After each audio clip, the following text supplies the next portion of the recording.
Microsoft, Apple, Google, Facebook, mais également Ford et Toyota. Aucune de sociétés n'a été la première dans son domaine respectif, mais plutôt celle qui suivait au plus près son marché. Être réellement le premier sur son marché n'est pas un avantage. Au contraire, non seulement vous devez créer un super produit, mais vous devez aussi créer le marché qui va avec. Si vous trébuchez, vous créez une ouverture pour celui qui vous suit de près et qui vous vole votre avance. Marketing, études de marché, référencement, podcast, réseaux sociaux, monétisation. Le monde de l'entreprise n'est pas un long fleuve tranquille. Alors chaque jour, les clés du business vous permettent d'y voir plus clair avec des conseils et des astuces. Quand j'étais en cours de marketing, un professeur nous avait dit « Si vous avez le choix, vaut mieux être troisième sur le marché que d'être premier ». Sa phrase exprimée en anglais était très exactement « Let us be the first to be the third ». Cette affirmation était un peu en l'encontre de ce que je lisais ou entendais. Être le premier nous donnait une longueur d'avance en nous permettant d'avoir une bonne part de marché et en offrant la possibilité de bâtir une marque forte et reconnue. Il y a même une expression bien connue en anglais qui parle des first movers. Tout cela est vrai, mais dans la pratique, il y a des nuances importantes. La logique de mon professeur était la suivante. Le premier développe l'intérêt pour le produit ou le service, particulièrement vrai lorsque le produit ou service est innovant, ce qui est généralement le cas pour être le premier sur un marché, à moins que vous ouvriez un nouveau marché pour un produit qui a été développé mais qui demeure nouveau sur le marché en question. Le second développe le processus, l'application.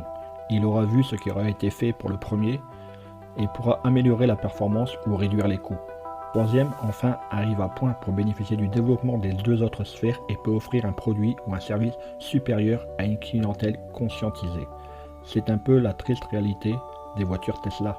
Les voitures Tesla ne sont pas les premières voitures électriques à être commercialisées. Bien entendu, il y a énormément d'éléments novateurs dans les voitures Tesla, et pour certains de ceux-ci, ils sont les premiers, mais pas pour l'utilisation de la batterie comme source d'énergie. Dans les années 90, les voitures de General Motors utilisaient déjà la batterie et étaient très performantes, mais le projet a été abandonné à cause d'intérêts politiques protégeant l'utilisation du pétrole. Puis il y a eu les véhicules hybrides qui utilisaient une combinaison d'essence et d'électricité. Peut-être l'option la plus réussie de cette catégorie avec la Toyota Prius qui a vu ses débuts en 1997 au Japon et en 2000 aux États-Unis. Mais est-ce qu'une voiture hybride est vraiment un précurseur aux voitures Tesla ? Si on regarde la batterie, son développement a certainement été favorisé par cette évolution. Il y a sûrement d'autres options qui pourraient être mises ici, mais l'idée n'est ici de ne pas faire un survol précis de l'évolution de la voiture électrique, mais plutôt de souligner le fait que les voitures Tesla sont arrivées avec une bonne quantité d'informations déjà disponibles par suite des efforts passés. Donc l'entreprise a certainement été en mesure d'améliorer grandement ce qui existait, mais elle a également été en mesure d'éviter certains pièges et erreurs passées. C'est un peu ce que mon professeur disait. Être le premier sur le marché comporte une série de risques qui peuvent être difficiles à surmonter. Qui aurait pu anticiper qu'un mouvement politique se serait opposé aux voitures électriques de General Motors ? Être le premier sur le marché veut souvent dire qu'il faut affronter des situations qui peuvent être difficiles à anticiper. Donc, si vous voulez être premier sur le marché, il est préférable d'avoir de bonnes ressources financières. Parce qu'en plus de payer pour le développement de quelque chose d'unique, vous devez souvent expliquer les avantages et travailler sur un processus de production qui est parfois unique pour s'adapter à l'innovation. Mais tous les first movers ne sont pas des grandes entreprises. En 2004, un jeune entrepreneur a eu l'idée d'une application web qui permettait aux professionnels, aux PME, de mettre en ligne un agenda pour que les clients prennent un rendez-vous directement sur leur site internet d'une façon sécuritaire. Aujourd'hui, bien des options sont disponibles, mais en 2004, il a été le premier, le first mover.